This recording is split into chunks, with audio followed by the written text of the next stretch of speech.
Hello बच्चों, आज हम एक और क्वेश्चन लेके आए गुणनखंड का। तो कैसे करते हैं हम गुणनखंड, क्या स्टेप्स होते हैं हमारे। फिर से एक और ट्राई करते हैं क्वेश्चन। पहली और लास्ट सम की मल्टीप्लिकेशन। कितने आगे मल्टीप्लिकेशन हमारी 448।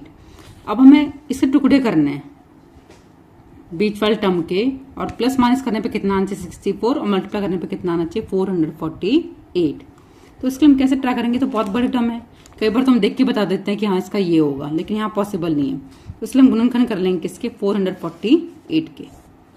क्या होगा 2 से 2 4 2 1 1 2 256 2 28 2 1 4 2 7। तो हमारे पास ये नंबर्स आ गए।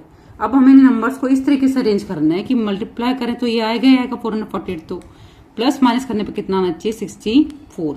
अभी हमें ट्राई करना पड़ेगा। मान लो हम ले लेते हैं 2 2 4 4 2 8 8 2 16 2 4 4 2 8 8 2 16। फिर क्या बचे 2 2 4 7 4 28।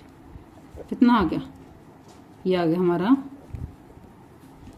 2 2 4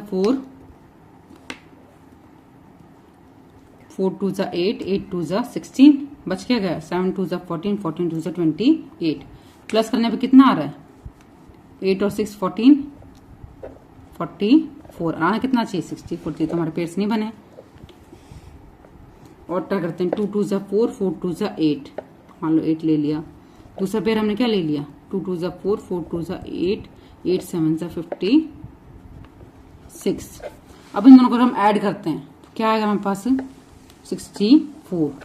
और दोनों में टर्म किसकी लेनी पड़ेंगी प्लस की। तो ट्राई करना पड़ेगा हमें। कभी कभी हो सकता है हमारा जल्दी भी हो जाए, कभी कभी हो सकता है टाइम भी लग जाए।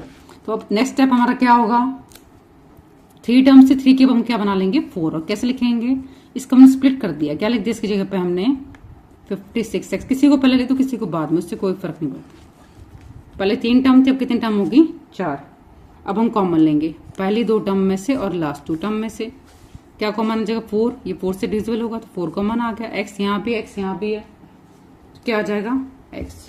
अंदर क्या बचेगा 2x थे, 4 तो बाहर ले लिया, एक x बच गया। प्लस किस पर जाएगा 4 1 जा 4 4 जा, x बाहर ले चुके हैं। प्लस यहाँ से क्या कॉमन आ जाएगा 8, अंदर क्या बचेगा x प्लस 14। देखो दोनों ब्रैकेट हमारे सेम आ रहे हैं, मतलब हम ठीक कर रहे हैं। अब क्या आ गया यहाँ से 4x प्लस 8 जो बाहर था उसको इकट्ठा कर लिया। ये 2 बार आ रहा है, इसको हम एक बार लिख लेंगे x प्लस में 14। तो इससे गुणनखंड क्या आ गया ये। देखो मैं यहाँ से 4 भी कॉमन ले सकते हो, तो अंदर क्या आ जाएगा x प्लस 2 x प्लस 14।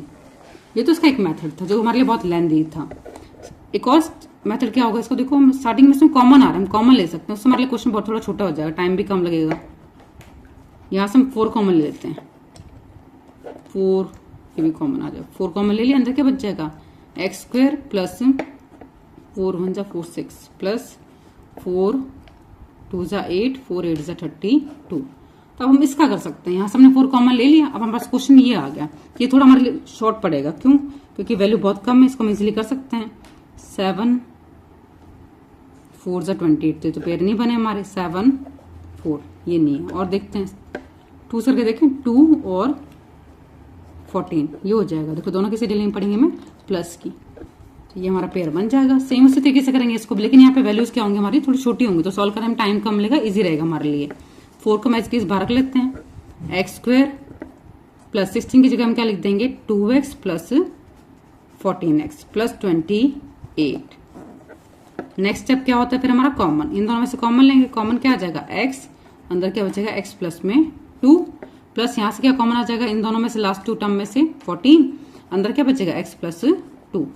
यहाँ से क्या आ गया हमारे पास x प्लस 2 कितनी बार आ रहा है 2 बार, लिख देंगे उसको ऐसे।